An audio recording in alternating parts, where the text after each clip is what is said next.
একজন এক একভাবে এটাকে বুঝে। সহজ কথা, টেন্ডারের সময় একটা টেন্ডার সিকিউরিটি দিতে হয়। এটা কত টাকা কত পার্সেন্ট দিতে হয়? এটা হলো পাককলিত দরের 2 থেকে 3%। পাককলিত দরের 2 থেকে 3%। ওই যে আপনি অনুমোদন নিয়েছিলেন পাক কলম আর্থিক অনুমোদন যত টাকা, ওইটা 2 থেকে 3% ডকুমেন্টের একটা জায়গায় লিখে দিতে হয় দেখেন পড়ে। ক্লিয়ার? একটা সিকিউরিটি। আরেকটা সিকিউরিটি হলো যে বিজয়ী উইন করে, যে বিজয়ী বিজার বা উইন করে তার থেকে আমরা একটা সিকিউরিটি নেই 5 থেকে 10%, সাধারণত স্ট্যান্ডার্ড 10%। এটাকে বলা হয় পারফরম্যান্স সিকিউরিটি। কারণ গোমাসে এরকম একটু হাত পা নাড়া দিবেন, প্রয়োজনে পিছনে একটু হাত দেবেন, কোনো সমস্যা নেই। হ্যাঁ, ইজি ভাবে থাকবেন সেশনে। আরেকটা সিকিউরিটি হলো পারফরম্যান্স সিকিউরিটি। এটা কি?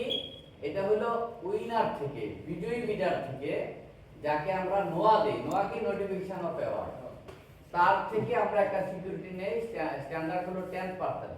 এটা কিসের 10%? ওটা হলো কোটের রেটের 10%। খেয়াল রাখবেন, এই জিনিসগুলো অনেক জায়গায় ভুল করে। কিছুদিন আগে ফ্যাসিলিটিতে গেছি, যাই দেখি তারা ওই যে আর্নেস্ট মানি আর যে পারফরম্যান্স সিকিউরিটি মিলিয়ে গেছে উল্টা পাল্টা। বড় বড় ইঞ্জিনিয়ার এটা কিন্তু এরা ওই যে কম্পিউটার অপারেটর দিয়ে টাইপ করছে, কপি পেস্ট করছে, তো মন যা আছে করে দেয়। কিন্তু পরে দেখা গেছে তদন্ত হয়েছে, তদন্ত কমিটিতে গেছি আমরা, খুঁজে পাইলাম যে এই ঘটনা। তখন ওই যে একজন ইঞ্জিনিয়ার এবং চিফ ইঞ্জিনিয়ার সবাই স্বীকার করতে, আসলে ভাই আমরা করি নেই, কম্পিউটার অপারেটর করে দেয়, ফিল দিয়ে দিই, আমরা সই দিয়ে দিই। তা আমাদের কি শুধু সই দেয় কাজ? এখন যদি বলা হয় যে আপনি যদি ধরেন আমাকে যদি বলা হয় আপনি যদি সকাল 9টা থেকে 10টায় ডিউটি রুমে না থাকেন, আপনার যত কাজ থাকে ছুটি ছাড়া না থাকেন, আপনার 5,000 টাকা জরিমানা হবে, আপনি কি করবেন? আমি প্রয়োজনে ফজর নামাজ করে বসে থাকবো, তাই না? যদি এরকম বিধান থাকে। এখন এখানে পিপিআর এর বিধান আছে, এটা একটু ভুল করলে এই অপরাধ হবে, কিন্তু এটা বিধানটা আমরা পড়ি না, মনোযোগ দিই না। এখন ওনাদেরকে বললাম যে এরকম সরকার আইন করে দিয়ে রাখছে, আর কম্পিউটার অপারেটর কেন করা? এমনও হতে পারে যে অপারেটর কোনো ঠিকাদারকে তথ্য দিয়ে দিচ্ছে না, দিয়ে দিচ্ছে। তো আসলে বিষয়টা কি হচ্ছে, তাদের এখানে টেন্ডারবাজি হয়, টেন্ডারের সাথে একটা যোগসূত্র থাকে। সত্যি কথা যেটা আপনি দেখেন, যত কিছুই বলি পাসপোর্ট অফিস, আসলে কি হচ্ছে দুর্নীতিমুক্ত? এখন আপনি দেখেন কি আন্দোলন হলে সবকিছু হয়ে আসছে। কারণ আমার আপনার যদি চরিত্র ঠিক না, এই দেশ ঠিক হবো? মানুষ আছে। পাসপোর্ট অফিসে আমি গত সপ্তাহে গেছি, আমার এক ভাগিনা গিয়েছিল, সে আমেরিকা যাবে, তো সবকিছু ঠিক আছে, সে 2বার গিয়ে আসছে। তো যে কোনো কারণে ইয়ে শেষ হয়ে গেছে, ওই যে কি বলে গ্রিন কার্ড দেয় না, এখন তার তো সে এখনো ওইটা পায় নাই, এখন পাসপোর্ট করবে। তো বললো যে দেন সব এই হয়ে যাবে 3 দিন, ইমার্জেন্সি পিটি দিয়ে দিচ্ছে, 3 দিন 5 দিন 10 দিন চলে যাচ্ছে পাসপোর্ট। পরে আমাদের এখানে ট্রেনিং করে গেছে জয়েন্টের একটা, ওনার সাথে গেলাম, উনি বললো ভাই এই অপারেটর একটু আমরা হেল্প করবো।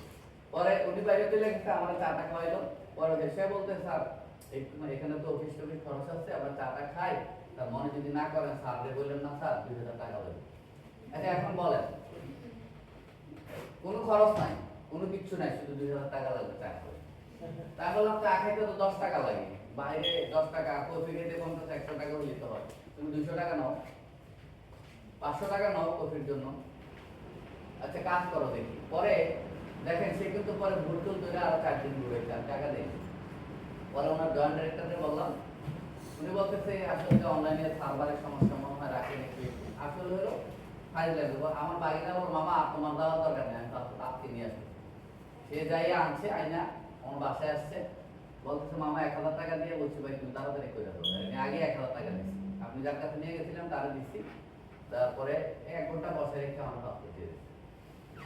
তো এখন এই দেশে নৈতিক চরিত্র যদি ঠিক না হয়, ঠিক হবে না। এই যে আমরা যত কিছু আইন করি, আমি অনেক জায়গায় টেন্ডার রেগুলেশনে গিয়ে দেখলাম, ইঞ্জিনিয়ারিং ডিপার্টমেন্ট, বড় বড় ডিপার্টমেন্ট, যারা হাজার হাজার কোটি টাকা টেন্ডার করে, এদের মধ্যেই বড় গামলা।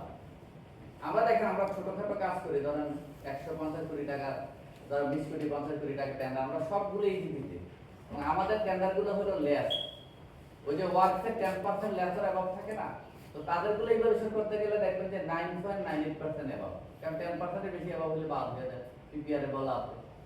তো তাইলে ইজিবিতে টেন্ডার করলেন, আপনার 9.98% অ্যাবাভ হইলো কেমনি, ঠিকাদার বুঝলো কেমনি, তার মানে 10% এর বেশি হলে বাদ হবে। তো এখানে আরো যদি বলেন না সোনার মানুষ চাই, আরো যদি হাত যত কিছুই করেন, আইন করেন, নিজে ঠিক না হইলে হবে না। তো এই জন্য আসলে আমরা এগুলি জানলে, জানার পরে যদি ভুল হয় এটা অন্য জিনিস, যে আমি জানলাম কিন্তু করতে গিয়ে আমার একটু ভুল হয়ে গেল, কিন্তু আমি ইচ্ছা করে করলাম। যেমন বালিশ কেন ইচ্ছা করে করা হচ্ছে, জিকে শামীমের ঘটনাগুলো ইচ্ছা করে। এই যে কক্সবাজার ট্রেন লাইন দেখেন কত বছর ঝুললো, পরে দিকে যখন 8-10টা প্রতিষ্ঠানকে একসাথে করে কমিটি করে দিল, বাস্তবায়ন কমিটি হয়ে গেছে। এখন আসলে আমাদেরই করতে হবে সবগুলো কাজ, আমাদের কাজ আমাদের পথ থেকে করতে হবে। আরেকটা সিকিউরিটি হলো বিল থেকে কর্তন করি। আমরা কথা বলতেছিলাম সিকিউরিটি নিয়ে, তাইলে আমরা দেখতে পাচ্ছি 3টা সিকিউরিটি, তাই না? একটা সিকিউরিটি হলো টেন্ডার দাখিলের সময় দেয়, ওইটা কিসের উপর দেয়? কাকফলনের উপর। কাকফলনের 2 থেকে 3%, ক্লিয়ার? ওইটা টেন্ডার সিকিউরিটি বা আপনি আর্নেস্ট মানি, সাবমিশন মানি, যেটাই বলেন, দাখিলের সময় দিতে হবে। আরেকটা সিকিউরিটি হলো যে বিজয়ী হয়, উইন করে, সেই টেন্ডার বা ভেন্ডর থেকে মানি নেই, সেটাকে বলে পারফরম্যান্স সিকিউরিটি। ওইটা কিসের উপরে? কোটের টেকের, অর্থাৎ ঠিকাদার যে কোট করছিল, যেটা আপনি ইভালুয়েশন করে ফাইনাল করছিলেন যত টাকা, ওইটা 10%। খেয়াল থাকবে, আবার এস্টিমেটেড 10% দিয়ে দেন না, কারণ তার কোটের টেক তো এস্টিমেট থেকে কম বেশি হতে পারে, তাই না? তাহলে পারফরম্যান্স সিকিউরিটি হবে তার কোটের টেক, যেটা আপনি ইভালুয়েট করে ফাইনাল করেছেন। এগুলো অনেক জায়গায় আমি ইভালুয়েশন কমিটিতে দেখি হিসাবগুলো লাগে রাখে, এতে করে অডিটটা করতে হয়, হয়তো অডিটে আবার টাকা দিয়ে শেষ করে। তা আমরা কেন এই ঝামেলায় যাব? আমরা জেনে কাজ করব। আরেকটা সিকিউরিটি হলো বিল থেকে কাটি। তাহলে 3টা সিকিউরিটি ঠিক আছে তো? এখানে বেশ কিছু গুরুত্বপূর্ণ বিষয় আমি বলতেছি। পির দায়িত্ব, এগুলি আপনারা মনে রাখবেন, সিকিউরিটি গুলা। তারপরে আর প্রফেশনাল থেকে যে রিসিভ টেন্ডার গুলো কাজ করবে। আরেকটা বিষয় হলো opening, tender opening. Tender opening, tender open করতে হয় না? টেন্ডার ওপেন করে কে? Opening committee. পিপিআর এর 8 ধারায় বলা আছে টেন্ডার ওপেনিং কমিটির সদস্য হবে 3 জন। কয়জন? 3 জন। 3 জন। একজন বাইরের সদস্য থাকবে যে ওই বিষয়ে অভিজ্ঞ। টেন্ডার ওপেনিং কমিটি প্রাথমিক টেন্ডার ওপেন করে খুলে টিসি কে দিবে। টিসি মানে কি? Tender evaluation committee. Tender evaluation কমিটির সদস্য কতজন থাকবে? 7 জন। টেন্ডার ইভালুয়েশন কমিটির সদস্য 7 জন, তার মধ্যে 2 জন বহিঃসদস্য বা এক্সটার্নাল মেম্বার থাকবে। এক্সটার্নাল মেম্বার থাকবে। কমিটি গঠন করতে হবে 7 জন দিয়ে, কিন্তু আপনি যদি 5 জন দিয়েও ইভালুয়েশন শেষ করেন হবে, কিন্তু একজন বাইরের সদস্য থাকতে হবে। প্রথম কথা হলো, প্রথম শর্ত হলো 7 জন দিয়ে কমিটি গঠন করতে হবে। 7 জনের মধ্যে আপনি 5 জন দিয়ে ইভালুয়েশন চূড়ান্ত করতে পারবেন, কিন্তু এর মধ্যে একজন বহিঃসদস্য লাগবে। কিন্তু কমিটি গঠন 5 জন দিয়ে করা যাবে না, প্লিজ। না না, আপনি পিপিআর 8 ধারায় দেখবেন 7 জন বাধ্যতামূলক। আপনি কমিটি গঠন 7 জন দিয়েই করতে হবে। মানে 7 জন দিয়ে থাকতেই হবে। 7 জন পদে থাকতে হবে না, 5 জন দিয়ে আপনি করতে পারবেন ইভালুয়েশন চূড়ান্ত। কমিটি গঠন করতে হবে 7 জন দিয়ে। অফিসার আছে 7 জন। 7 জনের ভিতরে স্যার একজন বাইরে। 7 জনের মধ্যে 2 জন বাইরে। আর উনি যেটা বলছিলেন ইভালুয়েশন বসেন কি? আর ইভালুয়েশনটা 5 জন দিয়ে চূড়ান্ত করা যাবে। এর মধ্যে একজন বহিঃসদস্য হইলে হবে। অনেকে যেমন আমি ওই যে প্রত্নতত্ত্ব ইদানি বলে কাস্টোডিয়ান সারা বাংলাদেশে, ওই কমিটির নাম্বার আমি কিছুদিন আগে চিঠি পেলাম, ওই অফিসার এসে দেখি তারা 5 জন দিয়ে কমিটি গঠন করছে।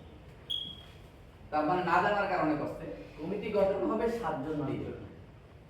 এটা পিপিআর বলছে যে আপনি 7 সদস্য বিশিষ্ট এবং আবশ্যিকভাবে কথাগুলো লিখা করার পরে আপনি কোনো কারণে 7 জন মেম্বার পেলেন না, তাহলে কি করতে হবে? 5 জন দিয়ে করা যাবে, কিন্তু তার মধ্যে একজন এক্সটার্নাল থাকবে, ক্লিয়ার? কিন্তু কমিটি 5 জন দিয়ে করা যাবে না, 7 জন দিয়ে। এখন এখানে দেখেন লটারি, এই যে একটা বিষয় এখানে দেখো, লটারি সিলেকশন নট অ্যালাউড। একসময় লটারি একরকম ম্যাচ হইল, এটা এখন মনে করে অনেক জায়গায় lottery selection not allowed, say lottery করে দিই। তাই বললাম তোরা অডিটে ধরে না, তো অডিটের জন্য আগে টাকা রেখে দিই, তোরা কোনো দাঁড়িয়ে দিবি তো ওই দিই না। এখন আমি অডিটকেও টাকা দিচ্ছি, এই টাকা কার? জনগণ। সরকার মানে কি? আপনার আমার। এর ফকিরের টাকা আছে, ফকির খাবার খায় কিনে ট্যাক্স আছে না এটার সাথে। তা আপনি কার টাকা দিলেন? আপনি বললেন যে অডিটকে দিচ্ছি, আইএমইডিতে দিচ্ছি, কার টাকা দিচ্ছি? আমার টাকা তো দিচ্ছি না, তাহলে আমি কেন এটা করলাম? লটারি তো নাই এখন, লটারি হয় না। লটারি কখন হয় এটা আমি বলবো আপনাদেরকে। লটারিটা হলো যখন 2 জন ঠিকাদার, 5 জন ঠিকাদার বা 3 জন ঠিকাদারের রেট এক হয়ে গেল। তখন কিন্তু আমরা দেখো রেট এক হইলো কার এক্সপিরিয়েন্স বেশি। আমরা মনে করি যে রেট এক হইলে বুঝি লটারি, বিষয়টা এরকম না। রেট এক হইলে আমরা ইভালুয়েশনে দেখবো যে কার এক্সপিরিয়েন্স বেশি। এক্সপিরিয়েন্স যদি সেম হয় তাহলে দেখবো কি কার ট্রেড লাইসেন্সের বয়স বেশি। ট্রেড লাইসেন্সের বয়স যদি সেম হয় তাহলে কি দেখবো যারা মালিক তার মধ্যে কার বয়স বেশি। কিন্তু আমরা এটি না দেখি একরকম রেট দিলে লটারিতে চলে যায়, যে দুইটার মধ্যে একটা রেট দিতে হবে। আবার অনেক সময় কিন্তু দুষ্টামি করে সিন্ডিকেট করে কি করে 3-4 জন একরকম রেট দিয়ে দেয়, দিয়ে কয় যে লটারির মধ্যে যে ফাইট হইলো, মানে তারা 5 জনই একজন, বুঝছেন না, এরকম করে না। তো এই জন্য সরকার কিন্তু এখন এই যে এটা কিন্তু 2023 সনের প্রজ্ঞাপনে বলছে লটারি অ্যালাউড না, এটা খেয়াল রাখবো। তারপরে হলো দেখেন এই যে estimate provide by P available to TEC, এই যে স্ট্যান্ডার্ড ইভালুয়েশন কমিটি এস্টিমেটটা কে দিবে? পি দিবে। এর আগ পর্যন্ত এস্টিমেট কার কাছে থাকবে? পির কাছে। এখন 22 কেন্দ্রে বলছে যে ইভালুয়েশন কমিটি দায়ী। আসলে কি ইভালুয়েশন কমিটি দায়ী? এখানে গভর্নমেন্টের এস্টিমেট কার কাছে তারও বেশি করতে বাজার যাচাই করে ওই ধরনের পাক কমিটির মাধ্যমে পাককরণ করা হয় নাই, আর এস্টিমেটটা ছিল অ্যাবনরমাল। তারপরে যারা অনুমোদন দিয়েছিল তারা ওইভাবে যোগসাৎ করে করছে। আর পি কিভাবে বলে? কারণ পি তো লায়াবিলিটি, তার কাছে তো এস্টিমেটটা ছিল, তাই না? পিসি কমিটি তো বা ইভালুয়েশন কমিটি তো কোনো দায়বদ্ধতা নাই। সেই জন্য 2023 এ কি করছে এগুলি ক্লিয়ার করে দিচ্ছে। তারপর আমরা দেখতে পাচ্ছি টেন্ডার কখন রিজেক্ট হয়। টেন্ডার কি করা হয়? রিজেক্ট কখন হয়? প্রথমত মেজর ডেভিয়েশন থাকে, যেমন একটা টেন্ডার পে অর্ডার দিল না, যেটাকে আমরা বললাম কি সাবমিশন মানি দিল না, তাহলে কি ওখানের পরে যদি দেখি সাবমিশন মানিই নাই, এটা কি আমি রাখবো? এরপরে দেখা গেল trade licence, bad tax, major এগুলি নাই, কোনো একটা না থাকলো বাতিল। আচ্ছা, যদি টিউসি কমিটি কোনো কারণে ফেল করে, টিউসি কমিটি কিন্তু আবার টিউসি গুলা দেখবে। আগে ছিল শুধু টিউসি দেখে দিলে নন রেসপন্সিভ করে দিলে টিউসি নন রেসপন্সিভ টেন্ডার গুলা দেখবে না। এখন দেখা যাচ্ছে সরকার যে 23-22 এর মধ্যে প্রজ্ঞাপন দিচ্ছে, টিউসি ওপেনিং করার পরে নন রেসপন্সিভ করার পরে টিউসি সবগুলো আবার টেন্ডার দেখবে, দেখার পরে টিউসি সিদ্ধান্ত নেবে। ক্লিয়ার? জি স্যার। অনেক সময় আমরা টিউসি গুলা দেখি না, এখন কিন্তু বাধ্যতামূলক করা দিচ্ছে, টিউসি যাই করো টিউসি সবগুলো টেন্ডার দেখবে আবার। তার মানে মেজর ডেভিয়েশন বুঝছেন তো? যেমন পে অর্ডার বা সাবমিশন মানি দিল না, তারপর ট্রেড লাইসেন্স, ব্যাড ট্যাক্সের কাগজ দিল না। কখনো কখনো যেমন আপনি বড় টেন্ডারের ক্ষেত্রে একজন 5 স্টোরি বিল্ডিং কনস্ট্রাকশন করবেন, এই ক্ষেত্রে এক্সপেরিয়েন্সটা মেজর ডেভিয়েশন না? কারণ এখানে যদি অন্য এক্সপেরিয়েন্স দেয় বা তার এই এক্সপেরিয়েন্স এই ক্ষেত্রে না থাকে, তাহলে এই কাগজ যদি সে না দেয় আপনি নিবেন না। কখনো কখনো এক্সপেরিয়েন্সটাও মেজর ডেভিয়েশন। আরেকটা মেজর ডেভিয়েশন কোনটা? ব্যাংক সলভেন্সি বা ব্যাংক লিকুইডিটি। খেয়াল রাখবেন, যদি আর্থিক ক্যাপাবিলিটি না থাকে তাহলে কি তাকে আপনি কাজ দিবেন? তো এগুলি মেজর ডেভিয়েশন, এগুলি যে কোনো একটা না থাকলে টেন্ডারটা রিজেক্ট হয়ে যায়। আরেকটা হলো যদি কোনো ওভাররাইটিং, কাটাকাটি, অস্পষ্টতা যেটা বোঝা যায় না, এইসব কারণে টেন্ডার রিজেক্ট হয়ে যায়। আর এই টোটাল প্রসেসটা থাকবে কনফিডেন্সিয়াল, আমরা কিন্তু মামু খালু দিয়ে টেন্ডার দিব না এবং তাদের সাথে কোনো যোগসাৎ করব না, টোটাল বিষয়টা থাকবে কনফিডেন্স। আর নেগোসিয়েশন কোনো থাকবে না, টেন্ডারে কোনো নেগোসিয়েশন থাকবে না। নেগোসিয়েশন হয় সার্ভিসে, ঠিক আছে? যেমন কনসালটেন্ট, উনি বলছিলেন যে কনসাল্টিং ফার্ম বা ব্যক্তি কনসালটেন্ট, সোশ্যাল কনসালটেন্ট অথবা ইন্ডিভিজুয়াল ফার্ম, এগুলির ক্ষেত্রে কনসালটেন্সি সার্ভিস নেওয়ার ক্ষেত্রে নেগোসিয়েশন হয়, মনে রাখবেন। কিন্তু গুডস ওয়ার্ক করার ক্ষেত্রে কোনো নেগোসিয়েশন হয় না, যে রেট দিবে হয় রিজেক্ট অথবা অ্যাকসেপ্ট, ঠিক আছে? তারপরে notification of award and signing of contract, আমরা কিন্তু পিপিএ নিয়ে কথা বলতেছি, এখানে অনেক বড় বিষয় আছে, আপনাদের জন্য যেগুলো দরকার এগুলি বলতেছি। এই নোয়া বা নোটিফিকেশন অফ অ্যাওয়ার্ড, এটা কাকে দেই আমরা? যত টেন্ডার পেলাম, ইভালুয়েশন হলো, চূড়ান্ত হলো, যে বিজয়ী, যে ফার্স্ট না বিজয়ী। খেয়াল করেন, আপনি 10টা 12টা টেন্ডার পাইলেন বা টেন্ডার দাখিল করলেন, কিন্তু প্রথমে প্রথম টার 1 কে বলি আমরা, টার 1 টেন্ডার ইভালুয়েশন রিপোর্ট 1, টার 1, টার 2, টার 3, টার 4 এ যাওয়ার পর হলো আমরা আর্থিকটা দেখি। আর আমরা অনেক জায়গায় গিয়ে দেখছি তার মধ্যে লস হচ্ছে, তার এই কাজ দিয়ে দিচ্ছে, মাইনাস থেকে নিয়ে আসছে, তার একটা সই দিয়ে দেয়। বিষয়টা এরকম না। টেন্ডার ইভালুয়েশন কমিটির প্রথম কাজ হলো টেন্ডারের টার 1 করা, টিইআর, তার অর্থাৎ টেকনিক্যাল ইভালুয়েশন। টেকনিক্যাল ইভালুয়েশন দেখবেন 2 বার, 3য় বার পর্যন্ত। তার মধ্যে কি কি আছে? টেকনিক্যাল ইভালুয়েশন পেপার আসবে, প্রথম দফায় আসবে যে আমার টেন্ডার ডকুমেন্টে কোয়ালিফিকেশন ক্রাইটেরিয়া যা যা রিকোয়ারমেন্ট ছিল আসছে কিনা, যদি না থাকে প্রথমই বাদ। এটা হলো তার ওয়ান। তার টু রিভ্যালুয়েশনে গিয়ে দেখলেন যে ওই কাগজগুলো যে দিল এই কাগজগুলোর মধ্যে কোনো অস্পষ্টতা বা সমস্যা আছে কিনা। থার্ড রিভ্যালুয়েশনে গিয়ে ভেরিফাই করলেন কাগজগুলো যে ট্যাক্সের কাগজ যে দেওয়া হয়েছিল এটা ভুয়া কিনা অথবা ক্লিয়ার ছিল কিনা, ট্যাক্স লাইসেন্সটা আপ টু ডেট, সে যেটা দিছিল এটা আপ টু ডেট ছিল না ভুয়া বানিয়ে দিছিল। যখন এভরিথিং ওকে হয় 3 পর্যন্ত তার 3 পর্যন্ত ওকে হলো, তখন আপনি যাবেন ফিনান্সিয়ালে। ক্লিয়ার? এখন আপনি বলেন যে আমি 12টা টেন্ডার দাখিল করা হয়েছিল, 12টার মধ্যে যে কম টাকা দিছিল আমি কিন্তু কম টাকাটা দেখি নাই, কিন্তু বা বেশি টাকা দিছিল এটা আমি দেখি নাই। আমি কি দেখি তার ডকুমেন্ট কোয়ালিফিকেশন ক্রাইটেরিয়া দেখতে দেখতে বাদ হইয়া আমার দুইটা রইল। এই দুইটার মধ্যে ফিনান্সিয়ালি যে লয়েস্ট ফোর তার যে শেয়ার। ঠিক আছে? আমরা অনেকে মনে করি কম টাকা দিলে টেন্ডারকে নিয়ে নিব, কম টাকা দিয়ে সরকার বলে না, পিপিআর বলে না, ইভালুয়েশন চূড়ান্ত করতে হবে। ঠিক আছে? আপনাদেরকে কোনো রিফ্রেশন 5 মিনিট ব্রেক লাগবে না শেষ করে দিব? হ্যাঁ, কারণ 12:30 কিন্তু ক্লাস শেষ। আমি শেষ করে দিব ইনশাআল্লাহ, অসুবিধা হবে না। 5 মিনিট স্যার। একটু হাত পা নাড়া দেন সবাই, শেষ করে দিয়ে আসেন। হ্যাঁ, কারণ আরেকজন আসলে আরেকজন স্পিকার। হ্যাঁ, আমি যে লাগলে একটু ইজি হয়ে নেন তাইলে হবে।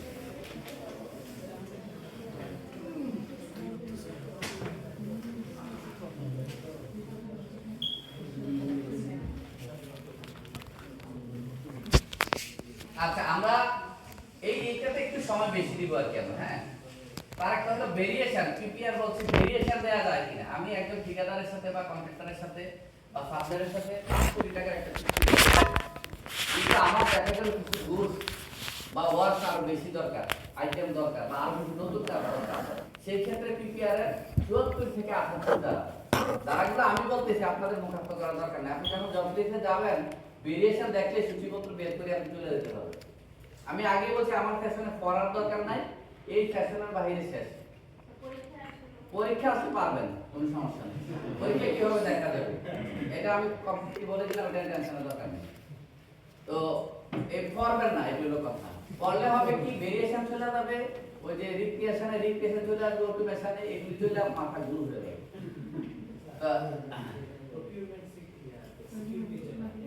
জি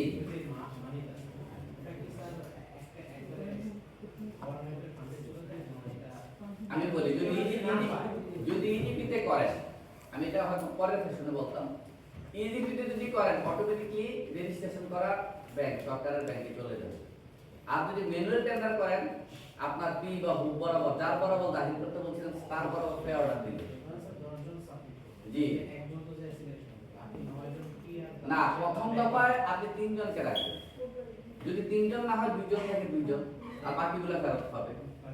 পে অর্ডার খেয়াল করেন, যেহেতু বলে হচ্ছেন বলি যে প্রথম কথা হলো আমরা বিড মানি বা পে অর্ডার যেটা সাবমিশন মানি টেন্ডারের সাথে যখন আপনি চূড়ান্ত ইভালুয়েশনে চলে গেলেন, যারা মানে লিস্টেড হলোতে তার মধ্যে বিজয় 1 বিজয় 2 বিজয় 3 বা বিজয় 1 2 দুইটা ফেলেন, বাকি সবগুলো ফেরত দিয়ে দিতে হবে। কি ফেরত দিবেন? ওই যে সাবমিশন মানি ফেরত দিবেন। দেওয়ার পরে যে বিজয় হলো তাকেই তো আমরা নোয়া দিচ্ছি, নোয়া দেওয়ার পরে সে সিকিউরিটি দিবে, কিছু পার্সোনাল সিকিউরিটি দিবে আরেকটা। ফার্ম সিকিউরিটি দেওয়ার পরে যে ভিডিও হয়েছিল সে সিকিউরিটি দিয়ে কাজ করলো না, টাইম চলে গেল, তাহলে তার ফার্ম সিকিউরিটি বাতিল হয়ে যাবে। খেয়াল রাখবেন, পার্সোনাল সিকিউরিটিটা বাজেয়াপ্ত হবে। আর আপনি যেটা বলছিলেন এগুলি সবগুলো ইজিলি হলে সবগুলো অনলাইনে চলে আসবে, আর ম্যানুয়াল হলে আপনার কাছে থাকবে, আপনি ওই নিয়মের কারণে বাতিল করবেন। আর যখন সে কাজ শেষ করলো যার পার্সোনাল সিকিউরিটি ছিল, প্রথম কথা হলো আর্নেস্ট মানি কখন ফেরত দিবেন? ইভালুয়েশনের পরে, গ্রুপের অনুমোদনের, হ্যাঁ গ্রুপের সিগন্যাল পাওয়ার পরে। দ্বিতীয় হলো যে বিজয় বিডার হলো সে দিল পার্সোনাল সিকিউরিটি, পার্সোনাল সিকিউরিটি বাজেয়াপ্ত করা অথবা ফেরত দেওয়া দুইটা আছে। বাজেয়াপ্ত কখন হবে? যখন সে চুক্তি করে কাজ করলো না বা সিকিউরিটি দিল আপনার সাথে চুক্তি করতে আসলো না। আর একটা হলো সে কাজ শুরু করলো না, চুক্তি করলো সবই করলো, কাজ করলো না, বাতিল।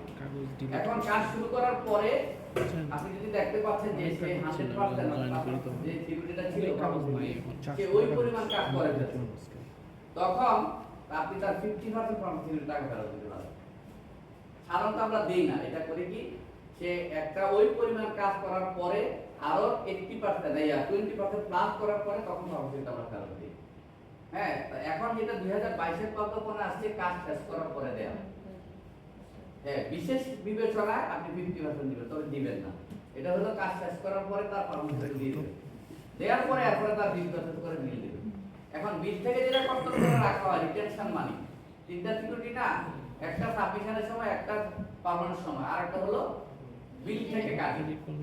এই বিল থেকে যেটা কাটি এটা হলো রিটেনশন মানি বলা হয় সিকিউরিটি। আমি একটা বিল্ডিং কনস্ট্রাকশন করেছিলাম, এখানে নতুন নতুন বিল্ডিং বা কনস্ট্রাকশন হলে 1 বছরের জন্য ওয়ারেন্টি রাখা হয়। এই 1 বছরের জন্য ওই টাকাটা তার থাকবে আমার।